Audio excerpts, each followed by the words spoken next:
Welcome to Native America Calling. I'm Sean Spruce. A new law gives tribes in Wisconsin exclusive control over that state's online sports betting. But that doesn't put the issue to rest, as online prediction markets offer gambling alternatives for events ranging from sports to elections. Web-based platforms like Kalshi are raking in hundreds of millions of dollars in fee revenues annually and are not slowing down despite increasing legal challenges. Today we discuss the latest intersection between tribal gaming and prediction markets. The conversation starts right after the news.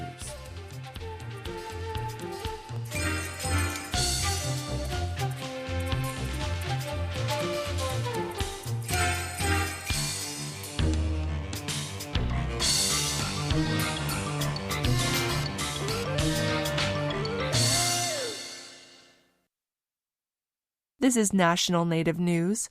I'm Jill Freitas. The U.S. Department of the Interior has announced a new task force aimed at addressing violent crime in tribal communities. The Indian Country Violent Crime Task Force was announced May 5th, which is also Missing and Murdered Indigenous Peoples Awareness Day. Officials say the initiative is designed to strengthen law enforcement coordination and protect families across Indian Country. The effort will be led by the Bureau of Indian Affairs Office of Justice Services and will work with federal, tribal, and state partners to expand investigations, deploy mobile enforcement teams, and target drug trafficking and crimes against children. Interior Secretary Doug Burgum says the initiative takes what he calls a zero-tolerance approach to violent crime and is focused on protecting tribal communities. Assistant Secretary for Indian Affairs Billy Kirkland says the effort is also about strengthening coordination and accountability. In a statement, he says working closely with tribal communities will help improve public safety outcomes and prevent future crime. Officials say the task force will focus on solving missing persons and homicide cases while using data to identify high crime areas and direct resources where they are needed most. The initiative builds on earlier federal efforts, including Operation Lady Justice and the Bureau of Indian Affairs Missing and Murdered Unit, as concerns about public safety in Indian Country continue. A 650-mile crude oil pipeline through eastern Montana and Wyoming just cleared another hurdle on the way to construction. Montana Public Radio's Ellis Julien reports President Trump last week issued a cross-border permit for the Bridger Pipeline expansion project. The pipeline would move no less than 500,000 gallons of crude tar sands oil from Canada into the U.S. daily. Its proposed path covers some of the same area as the controversial Keystone XL pipeline, which was terminated under President Biden. The Bridger pipeline would cross major rivers, including the Missouri and the Yellowstone, prompting fears about the potential for contamination of water sources. It could also run through the Fort Peck Indian Reservation and the Assiniboine Sioux tribes. Tribal nations were not consulted as part of Trump's permitting decision and say a pipeline in this area could violate treaty rights. Jenny Harbine, a lawyer with the nonprofit firm Earth Justice, says pipelines like these are known to break. Crude oil spills are extraordinarily time consumptive and costly to clean up. And I don't know that our local communities in Montana or our regulators are prepared for that kind of devastation. The proposal must still go through several permitting processes at the state and federal level before construction could begin. But the pipeline is fast-tracked and supported by Republican lawmakers in Montana. Construction could begin as early as next summer. For National Native News, I'm Ellis Julien in Missoula, Montana. The World Indigenous Broadcasters Network has announced its finalists for its 2026 Journalism Excellence Award, highlighting top Indigenous reporting from around the world. 6 journalists were selected from an international field representing media organizations in New Zealand, Australia, Taiwan, Sapmi, and Canada. The award recognizes excellence in storytelling, cultural integrity, and public accountability in Indigenous journalism. Entries were reviewed by an independent panel of Indigenous media leaders who evaluated work based on reporting quality, innovation, and impact. WIBN Chair Shane Tarima says this year's finalists reflect the strength of Indigenous journalism globally, with reporting grounded in community voices and focused on issues that matter most. The winner will be announced at the WIBN conference in Sapmi, Norway in September. I'm Jill Freitas.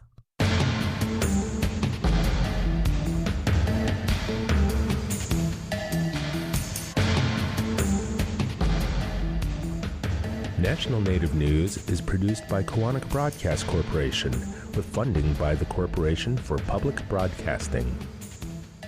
Support from Davis Keelan Law Firm, a New Mexico firm standing with Native families suffering catastrophic loss. When tragedy strikes Indian country, Davis Keelan fights to restore stability, dignity, and justice, bringing a voice to Native families and communities for 20 years. More information, daviskeelan.com. Tribal Development Partners, helping tribes build toward their goals through 105L leasing and essential facility development, empowering sovereignty, strengthening community. More at tribaldevpartners.com, proud supporters of this show.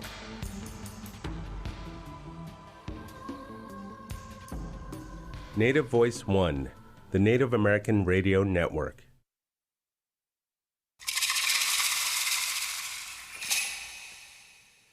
This is Native America Calling. I'm Sean Spruce. Tribal leaders in Wisconsin are praising a new law that gives them control over the evolving sports betting business. In Oklahoma, a similar effort to bring tribes and sports betting together failed. In both cases, state and tribal officials are raising alarms about prediction market companies like Kalshi and Polymarket, which allow users to wager on events ranging from political races to sports. Tribal leaders and Indian gaming experts argue that these platforms mirror sports betting and could divert money away from tribal casinos, which have long fought for access to online sports betting. One expert says the companies are an existential threat to Indian gaming. We'll get an update on the changing landscape for the online sports betting market today and their concern over prediction markets. You can be part of our discussion today by calling in. The phone number is 1-800-996-2848. That is also 1-800-99-NATIVE. Joining us now from Oneida, Wisconsin is Chairman Tayaci Hill. He is the chairman of the Oneida Nation and vice chairman of the Indian Gaming Association. Chairman Hill, welcome back to Native America Calling. Yes, thank you. Thank you, Sean. Glad to be here. Absolutely. Our next guest joined us on Zoom today. First, we have in Milwaukee, Wisconsin, Jeff Crawford, the Attorney General for the Forest County Potawatomi community, and he is also Forest County Potawatomi. Jeff, welcome to Native America Calling. Thank you for having me. Also on Zoom and in Minneapolis, Minnesota, we have Patrice Kunesh. She is a law professor at the University of New Mexico and fellow at the Brookings Institution. And Patrice is of Standing Rock Sioux descent. Patrice, hello and welcome back to the show. You've been on here before. Yes, good to be back. Thank you so much. And also on Zoom, joining us from Norman, Oklahoma, is Gary Pitchlynn. He is a professor of law at the University of Oklahoma. He is Choctaw. He's been on this show before also. Gary, welcome back. Thank you. Happy to be here. Chairman Hill, I'd like to begin with you, and let's talk about this new state law that gives tribes exclusive power to administer online sports betting in Wisconsin. How big a boost is this for tribal economic development in the state?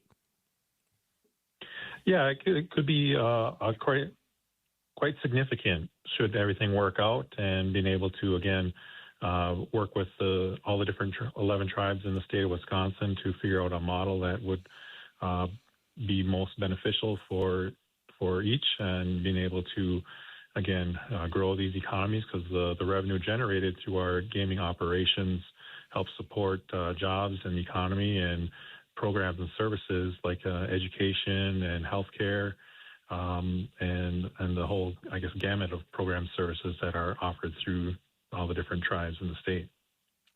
Chairman, Wisconsin follows Florida's model of a hub and a spoke, which means that bettors can bet on the app anywhere in the state as long as the servers are located on tribal lands. Have you calculated what the potential market is for that in Wisconsin? I know it's being looked into.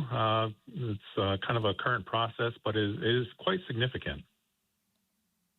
I would imagine so, absolutely. I mean, Wisconsin has a pretty substantial population. What did it take to get all 11 tribes on board? We're talking about Oneida, of course, also Menominee, Lac du Flambeau. Not everyone backed the endeavor at first. What brought you all together finally? Yeah, I think it's really just sitting down in the meetings and having the conversations, tribal leader to tribal leader, and with our councils.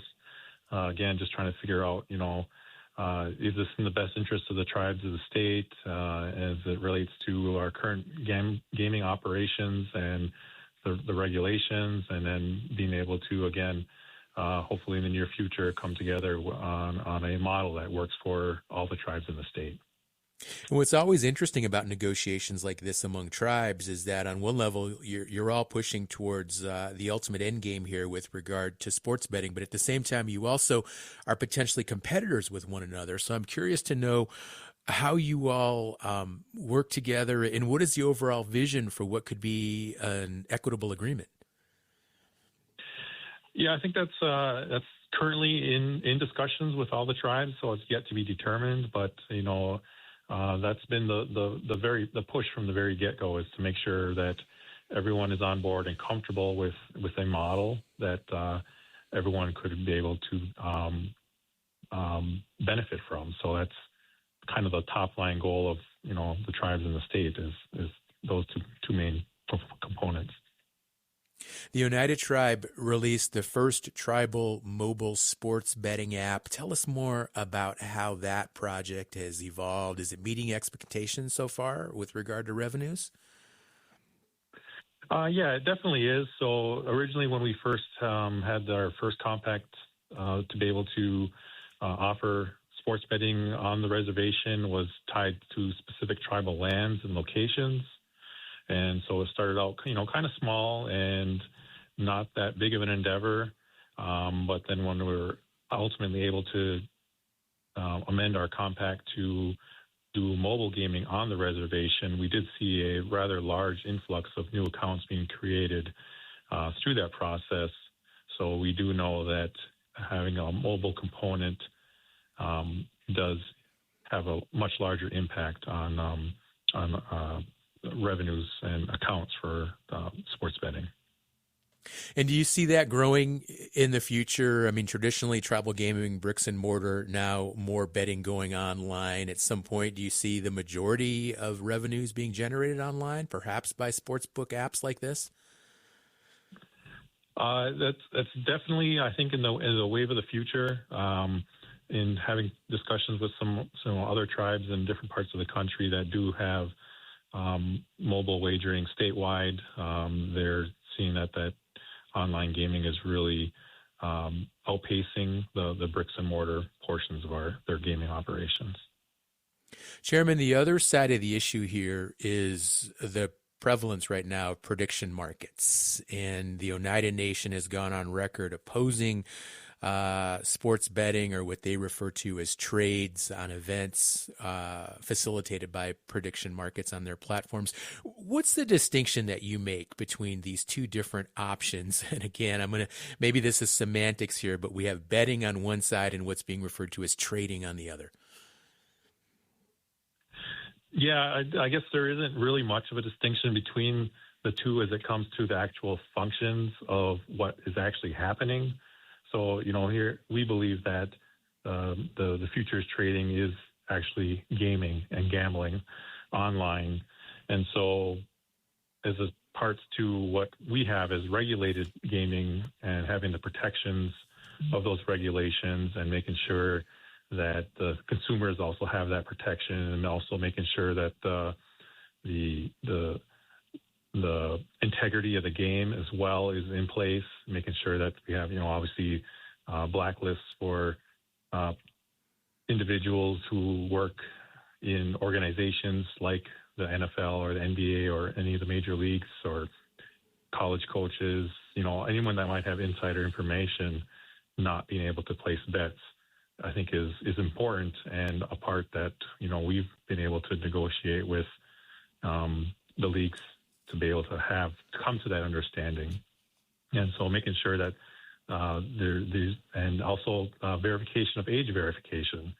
We have all these processes in place to protect the individuals, protect the games, the integrity of the game, and being able to move these things forward that we already have in place, and yet these future trading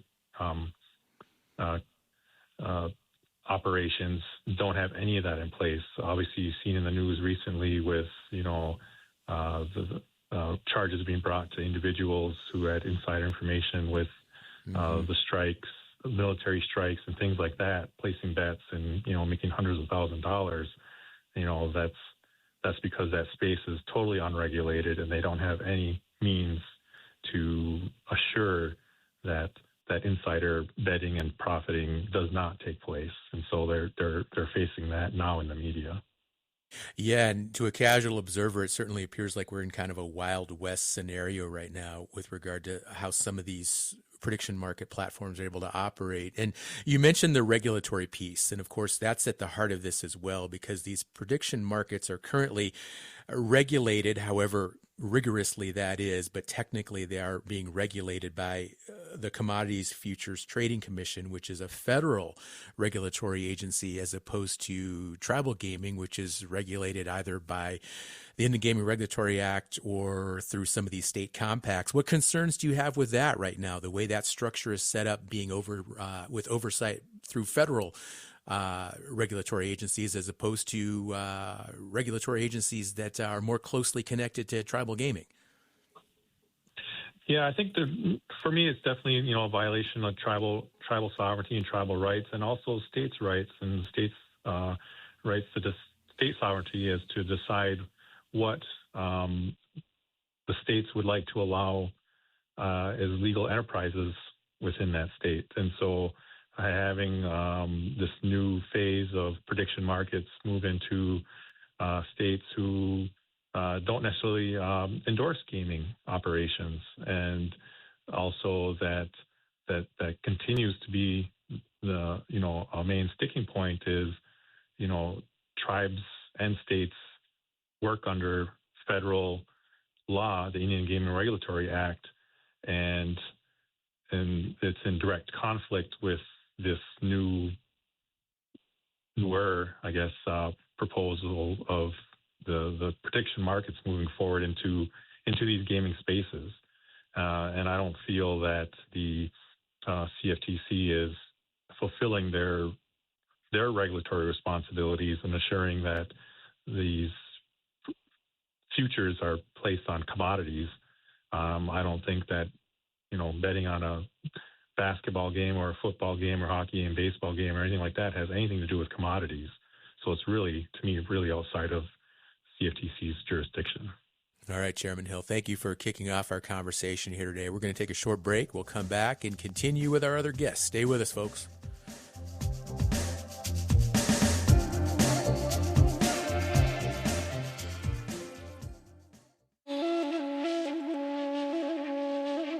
A spin-off of the Santa Fe Indian Market is turning New Mexico's capital city into a destination for Native fashion appreciation.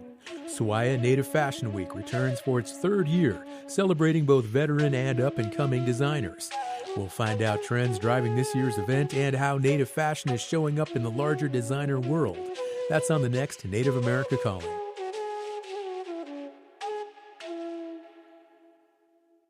Who protects Indian country? Amerind does. As the only 100% tribally owned insurance carrier, Amerind helps strengthen tribal communities by providing reliable insurance coverage and keeping dollars in Indian country. From property and liability to commercial auto and tribal workers' compensation, Amerind is here to protect what matters. Celebrating 40 years of serving Indian country. Learn more at Amerind.com. That's AMERIND.com. Thank you for listening today to Native America Calling. I'm Sean Spruce, and we're getting updates on tribal gaming and the impact of quickly evolving prediction markets. Later in the hour, we'll speak with representatives from the Omaha tribe in Nebraska about their pursuit of a medical marijuana business operation on the Omaha Reservation. Join us today by calling in. The number is 1-800-996-2848. That's also 1-800-99-NATIVE. Our next guest, Jeff Crawford, is the Attorney General for the Forest County Potawatomi community in Wisconsin. And Jeff, in an early interview, you shared that tribal sports betting exclusivity keeps dollars in Wisconsin. How will this new legislation we're talking about today benefit Forest County specifically? Great question. And so what we achieved with this legislation is tribal exclusivity over sports betting in the state of Wisconsin. And so the tribes will be in control of these operations and will be the primary beneficiaries from them economically. And so that money is not going to be siphoned off to companies outside of the state or even internationally. That money is going to stay here in the state. It's going to stay with the tribes and the local communities where the tribes are located. Okay. Now, you've been the Attorney General there for more than 25 years. You were also involved in negotiating the tribes' gaming compacts with the state. What about the state angle here and the potential benefit there for Wisconsin specifically? What do you see compared to tribal gaming and now sports betting in the state? And what could that benefit for Wisconsin residents not living on tribal lands as well? I think this is what you've seen in this legislation is a win-win scenario. It is a win for tribes and the state's recognition of the tribes' sovereignty, but it's also a recognition that of the tribes that states are important partners in Indian gaming, and we've built that relationship over the last few decades. And so I think the state legislators recognize where tribal gaming is located tends to be a positive economic impact on the local communities, a lot of which are in the rural part of the state. And we are helping economically with jobs and healthcare and positive economic factors in various parts of the state, which benefits all of the citizens of the state of Wisconsin. We also do revenue sharing with the state of Wisconsin and have successfully been doing that for almost 30 years. All right. Thank you. Let's go down to Norman, Oklahoma now, where we have Gary Pitchlynn on Zoom, professor of law at the University of Oklahoma. And Gary, the Oklahoma state legislature recently tried to move forward with a sports betting deal similar to what we're hearing about in Wisconsin. However, that legislation died. What's different in Oklahoma? Well, I think what's different in Oklahoma is the governor in Oklahoma. I think all efforts to adopt a sports wagering solution were, I guess, doomed from the beginning. In the April 22nd rejection of the House Bill 1047, the state Senate rejected it by a vote of 27 to 21, and it seems to me that even if the bill had been adopted by the Senate, the governor would have vetoed it, and there would not have been a strong enough support to override the veto. But it's interesting that part of the rejection of this bill came from a collection of state senators from the Tulsa area, at least 7 of whom opposed this bill. And it appears that they were voting in concert with the objections that had been stated by the Cherokee Nation to the bill. There was some objection that the Cherokee Nation had wanting some greater detail or more specific jurisdictional boundary matters resolved before they would support the bill. So it'll be another year before it comes up again. And of course, by the time it comes up in the next session, next spring, we'll have a new governor. And hopefully, because I know that the handful of people that are running for governor for the election this fall, at least several of them, I think, will be more friendly towards tribes and tribal gaming matters. Okay. So that be the window. And Gary, the issues that Cherokee Nation had, I mean, those are understandable considering some of the jurisdictional and questions right now with regard to what constitutes Indian land in Oklahoma and what doesn't. So I would imagine that they're being pretty diligent with those concerns. Yeah, there's no question there are concerns about how that was going to play out. We know that after the McGirt ruling on the criminal case, the state went back to the Supreme Court and got the Supreme Court to sort of back off or clarify their intentions with that ruling, so that we now know that the Supreme Court is not going to recognize the reservation boundaries for purposes of civil matters. So yeah, it was an interesting twist on things, and Cherokee Nation, of course, has every right to protect their own interest and try to not make a law come into play that's going to be detrimental to their own authority. So, Gary, now that the legislation has fallen through, what options are available for tribes interested in sports betting? Well, quite honestly, this whole event wagering thing is it is an interesting matter that's going to have to play out. I honestly think that the real cure for this, although we would like to think that the tribes can exercise their sovereignty and address these things, I honestly think it's going to require something out of Congress. We've been hearing about the recent move by the chair of the CFTC just in January, who purportedly has directed his staff to withdraw a previous 2024 rule that would have prohibited political and sports-related event contracts. So, I mean, that rule has been in place, and yet Kalshi and others have been doing this for some time. Frankly, I think it's going to require something from Congress to override Michael Sillig's efforts to open the door more widely for Kalshi and others. And I don't think it's going to get resolved at the state level.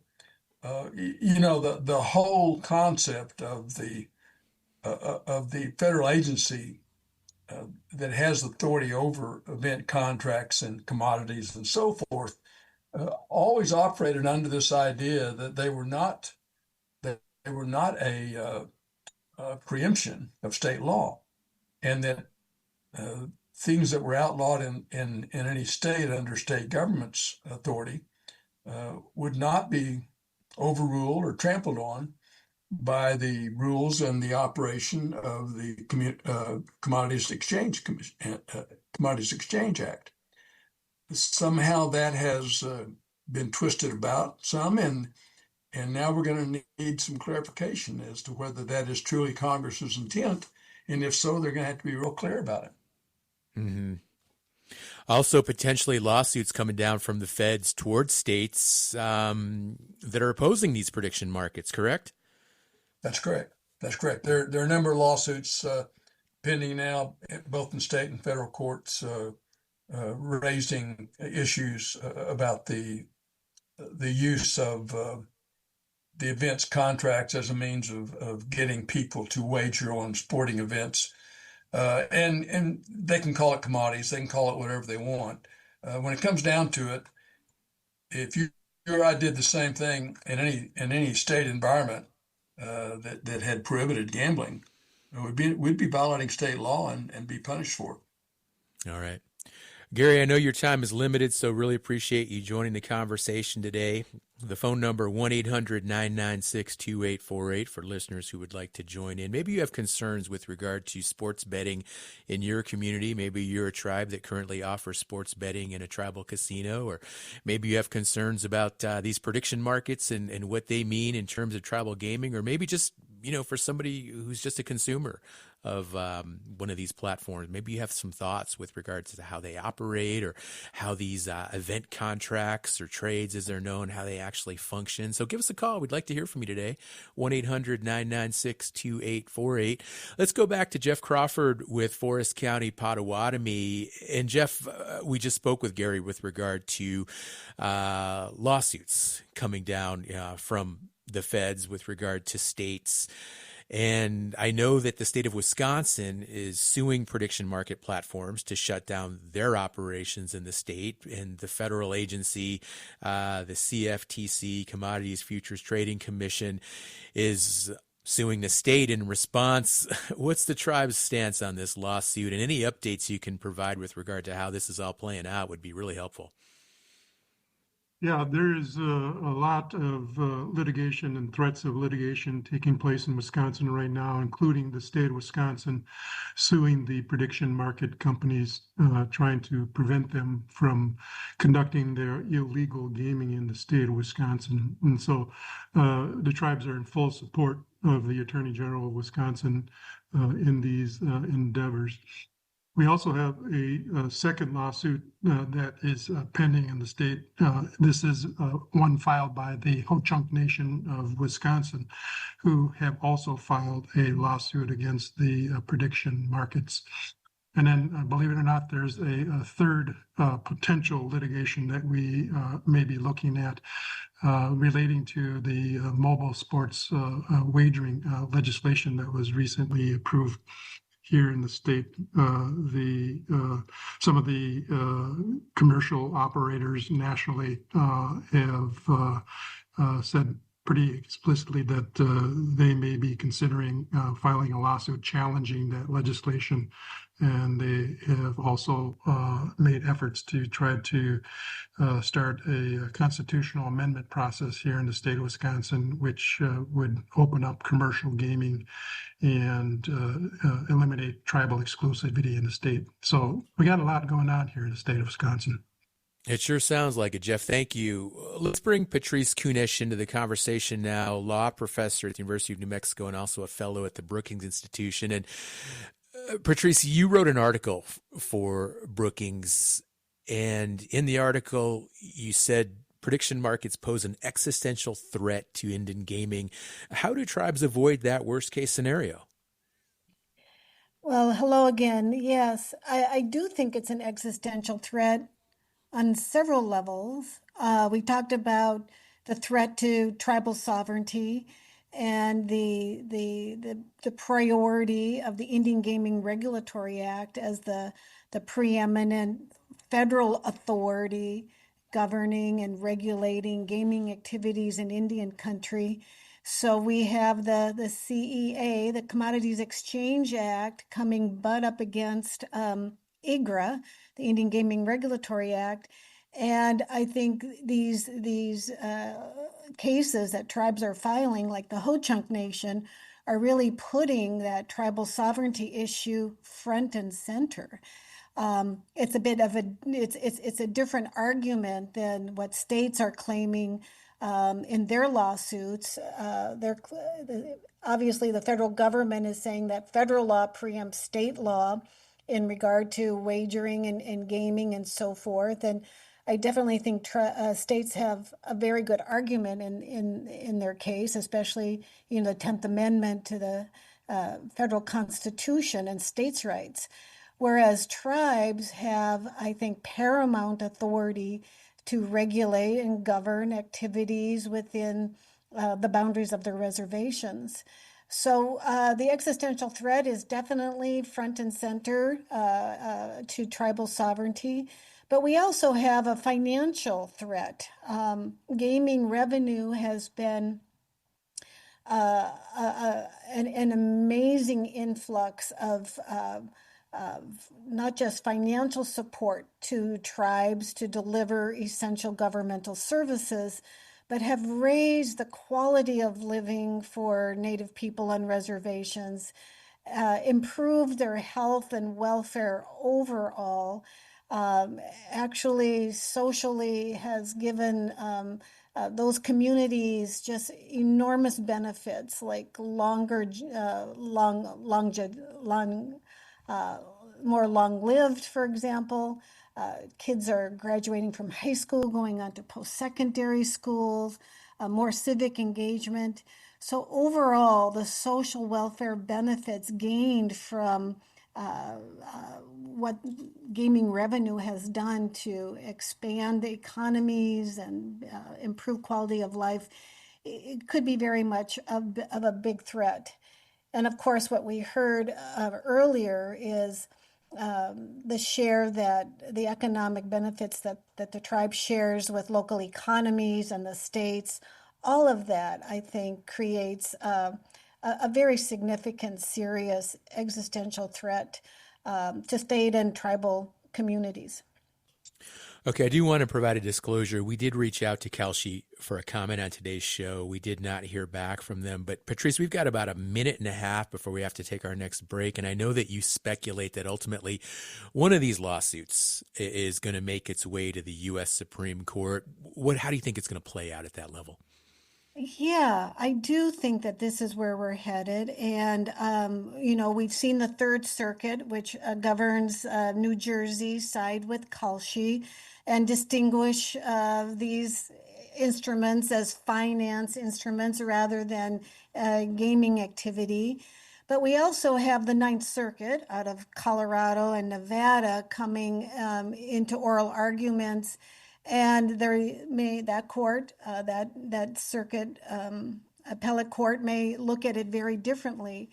And when we have two circuit courts coming out on the law very differently, that means it's ripe for Supreme Court review. And I do speculate whether Congress or the courts are going to get the first crack at looking at these laws and looking at the legislative histories and so forth. If it's tribe versus Kalshi, it'll decide perhaps an issue vis-a-vis the states, but it may not resolve the issues vis-a-vis tribes unless tribes are directly connected in some way to those lawsuits. Tribes have been participating, as we've heard, in their own direct suits and as amici or friend of the court. Okay. I'm sorry, Patrice, got to take a short break here. We'll come back. I'll let you finish your comments. I don't mean to cut you off so abruptly. Stay with us, folks. We'll talk with Patrice more after this break.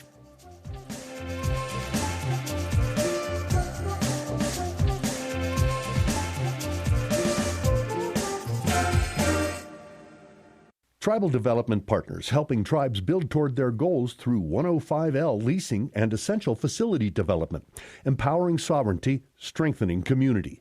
More at tribaldevpartners.com, proud supporters of this show. Need help identifying community priorities? Kaufman & Associates' approach to evaluation is rooted in Indigenous knowledge, honoring tribal history, and sovereignty.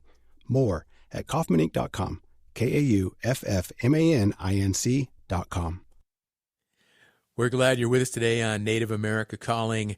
We're hearing about two major factors in tribal economic development. We've been talking about sports betting, and a little bit later we're going to also talk about new developments for the cannabis industry. And listeners are more than welcome to join the show. Just call us at 1-800-996-2848 with your perspectives, your thoughts, your comments. And one of our guests today, Patrice Kunesh, is a law professor at the University of New Mexico and also a fellow at the Brookings Institution. And Patrice, we came into a pretty short break there, but you were telling us a little bit more about how potentially these lawsuits with regard to the Commodities Future Trading Commission and some of these states, especially in Wisconsin, might play out at the Supreme Court level. And I'm also curious to know what could potentially happen. Let's say these prediction markets stick around for a while, and let's say ultimately some of these rulings are favorable for that industry. How do tribes ultimately compete with these types of businesses in the ongoing landscape of sports betting and just their overall gaming enterprises? Yeah, I think that's really an important part of this conversation. I think there are several options outside of litigation and legislation. I do think there's bipartisan support in Congress to do something legislatively, especially around market manipulation and insider trading. We do, however, have an administration that is siding with Kalshi, Polymarket, and these platforms. So I'm just not sure how all that will play out. But other options, perhaps tribes create their own prediction market platforms. We've seen tribes already partner with sports betting platforms like, Dual King and so forth. So if these do stay around for a while and they simulate sports betting and they're just enormously popular, Might tribes try to create their own poly market platform, partner with a prediction market platform, or partner with another platform themselves? I think there are possible risks that go with that. Obviously, it would create inconsistency with their litigation position, and that's you got to be contended with. I think there's also some exposure to tribal state compacts. If it's still considered illegal under state law, how would this play out under a tribal state compact where the state at least considers it illegal form of gaming?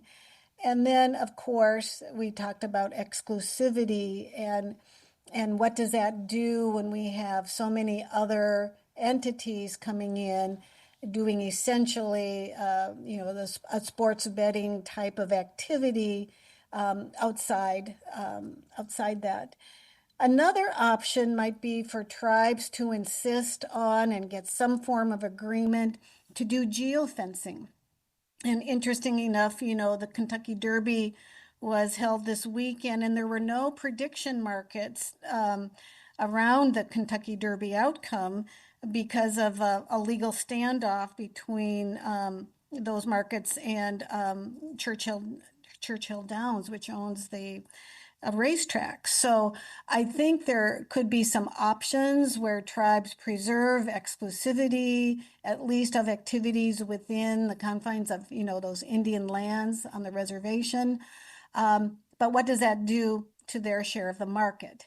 And I think it's an economic equation and calculation, but it also has some high risk, in terms of legal position and litigation. All right. Thank you, Patrice. Certainly a lot to consider here, and we're going to stay on top of this issue in the months to come because it certainly is a fluid and fast-moving issue that's impacting economic development in a lot of tribal nations. And with that, we're going to pivot now and talk about another industry that is become very, very popular in some tribal communities, the cannabis industry. And to do that, joining us now from Waltz Hill, Nebraska is Amanda Hallowell, and she is the Cannabis Commission Chairwoman for the Omaha Tribe. She's, of course, Omaha as well. Amanda, welcome to the show. Great to have you. Hello. Thank you for having me. Also joining us is John Cartier. He is the Attorney General for the Omaha Tribe. John, welcome to Native America Calling. Thanks, Sean. It's a pleasure to be here.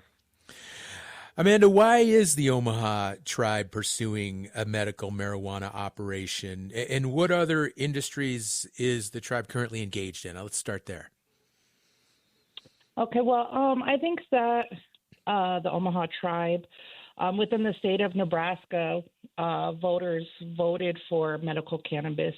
It was a pretty big turnout, but unfortunately, the state legislative is kind of giving some pushback and not carrying out with what the people approved. So I think the Omaha Tribe took that opportunity and seeing the importance of tribal sovereignty in action and pushing that forward. So they allowed us to bring the initiative directly to our people.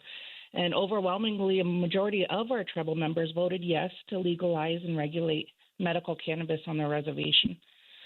So with that, we're able to access to, basically we're allowing our people to have access to medicine that proves quality of life. And other revenues that we do have our fiber optics, casinos, gas station, and agriculture. Okay. What do you see as the potential here with medical marijuana in terms of the economic impact? So we're looking at generating almost could be up to $50 million annually, also producing 80 to 100 jobs. I think that the revenue from the cannabis for our tribe is going to be one of the biggest and most transformative economic drivers moving forward. All right. Thank you, Amanda. John, how about you? Because voters approved medical marijuana in Nebraska 2 years ago. But what's interesting here is many state officials remain opposed to it. So up until now, what were the challenges facing tribes pursuing medical marijuana businesses? Great question. So with the Omaha tribe specifically, until the passage of the ballot initiatives that legalize medical cannabis for qualified patients, it was still illegal in the state of Nebraska. So there have been some states and tribes that have moved forward with their own cannabis industries where they're in a state where it's not legal. And there's been a lot of pushback there and issues. But for us, I think it was important to respect the will of the voters as well as to operate in Nebraska and be good neighbors. So we're not, legalizing something that is criminal in the state of Nebraska. So I think it's was an appropriate time for the Omaha tribe to move forward with that important change to our code. So it allows manufacturing, it allows dispensing, it allows access to the medicine that state officials currently are stonewalling and preventing for the rest of the patients in Nebraska. John, the Trump administration recently reclassified medical cannabis. It's no longer considered a class 1 type of narcotic.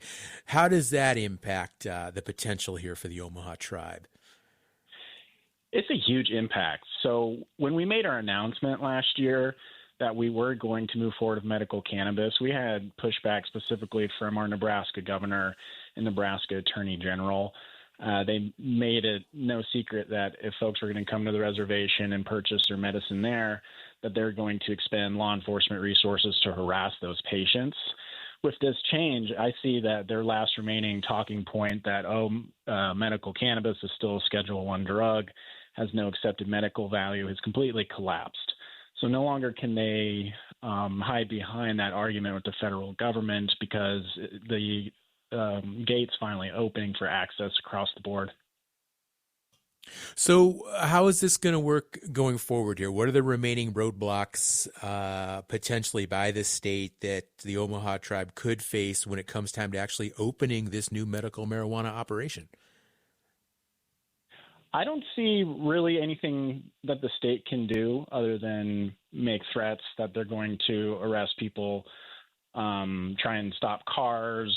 That brings a whole host of other potential legal challenges if they're doing that without any sort of justification. My as an attorney, the biggest concern would be some sort of federal enforcement or action.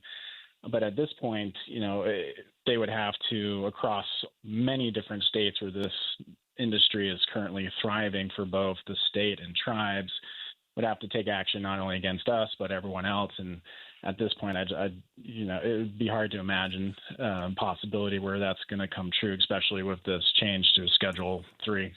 Okay. Amanda, I want to go back to you and let's talk a little bit more about the support that medical marijuana has among Omaha tribal citizens, because I'm a Gen Xer and I've just stood by and watched in fascination as marijuana, especially medical marijuana, has become so much more mainstream just in my own lifetime. Why do you think it is that a large percentage of tribal voters were supportive of medical marijuana there in your community? Well, I feel like there is a lot of our community who are having to travel out of state to receive this alternative therapy. I feel like a lot of people prefer medical cannabis because it has less side effects, but they're getting their relief from their symptoms. And so they're already taking those risks to travel to other places to receive their care. And so I think that's what moved a lot of people to vote on this, because now they're able to receive the care that they deserve. Now, as the Cannabis Commission chairwoman for the Omaha tribe, what does a typical workday look like for you? So currently I am currently working as a registered nurse as well. So I work that, and then I do the Cannabis Commission. We meet monthly, and then anything in between, I am able to work around that with my nursing schedule as well. What led you to this type of work, and what are some of the daily actions that you have to be responsible for in terms of heading up this commission? So I think because I work in healthcare, I've been working in healthcare for 15 years. I'm a registered nurse, and I actually recently just completed my bachelor's of science in nursing. I've worked in other states where medical cannabis is legal. And so that gave me the opportunity to see how cannabis as an alternative therapy works in healthcare. It gave me a lot of education and a lot of knowledge on how it benefits patients. So because of this, it's made me want to get involved with my tribe's cannabis commission because I wanted to share my evidence-based knowledge and help guide safe and informed use within our community. I also my goal is to help reduce that stigma that comes around the cannabis in our community. So providing education is one of my biggest goals for this program. And as a health professional and someone who has a lot of experience with regard to how medical marijuana can be administered, do you see any negative side effects or any downsides to medical marijuana with patients? There are some potential risks but really from what I've seen personally, the good outcomes outweigh those risks. So it's definitely one of the major supporting factors why people do choose cannabis is because you are seeing less side effects. You are having less, more relief than the side effects you would get from medical, traditional medications. Amanda, what can you share about the tribe's plan since this reclassification that we've talked about already? So I think currently right now we're focusing on finding cultivators and growers to continue on with our plan, plus lab testing we're working on as well. It's something that we want to try to get moving, pretty quick to try to hopefully get this going by next year. You mentioned earlier potentially $50 million a year in revenues, as well as 80 to 100 jobs that could be formed. What types of jobs are we talking about? So the jobs don't just entail retail. It can also include cultivating, growing, lab testing, even a market for healthcare research, things like that we'll have the opportunity for. All right. Thank you, Amanda. And John, I want to go back to you. We got about a minute and a half before we need to wrap up the show. How do you see the medical marijuana legal landscape unfolding here in the years to come? So I think at this point, we're seeing mass adoption and finally leaving behind the era of prohibition. And with that, it's going to be a really exciting phase where we see the industry continue to develop and mature. But there's going to be growing pains, of course. I think one thing that we see in other places where cannabis industry is more established is that depending on the licensing structure and how many people are competing against one another, you see a drastic reduce in the price, which can hurt the businesses themselves, of course. But eventually it's all going to hit an equilibrium where you have operators that are profitable, where you have the high quality medicine that you need to provide to people. And it's going to be a very, very exciting period, especially in the Midwest, as we're catching up to our neighbors who have, had about several 5 to 10 years head start over us. All right, John and Amanda, thank you both for joining the show today. We're going to have to wrap up. We are now out of time. But before we do, again, our guests today who joined us from the Omaha tribe in Nebraska, John Cartier and Amanda Hallowell. And earlier, when we talked about the sports betting landscape in both Oklahoma and Wisconsin, we were joined by Chairman Tehasi Hill, Jeff Crawford, Patrice Kunesh, and also Gary Pitchlin. And with that, we are going to wrap it up now. But please, I encourage you all to join us again tomorrow when we'll get a preview of Fashion Week in Santa Fe, New Mexico. It's the third year for an event organized by the same people who bring us the annual Santa Fe Indian Market. I'm Sean Spruce. You've been listening to the one, the only Native America Calling. Enjoy the rest of your day.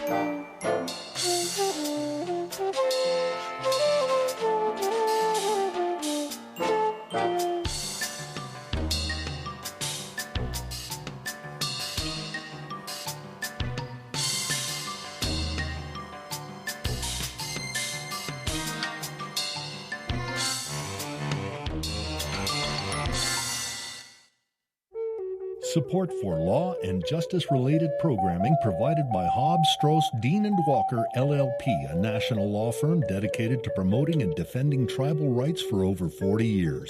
More information available at hobbsstrauss.com. Skugtash. For more than 40 years, Ramona Farms has revived ancient traditional foods, tepary beans, pinoli, polentas, and more, all from store.ramonafarms.com. Ramona Farms supports this show. Omye. Who protects Indian country? Amerind does. As the only 100% tribally owned insurance carrier, Amerind helps strengthen tribal communities by providing reliable insurance coverage and keeping dollars in Indian country. From property and liability to commercial auto and tribal workers' compensation, Amerind is here to protect what matters. Celebrating 40 years of serving Indian country. Learn more at amerind.com. That's AMERIND.com.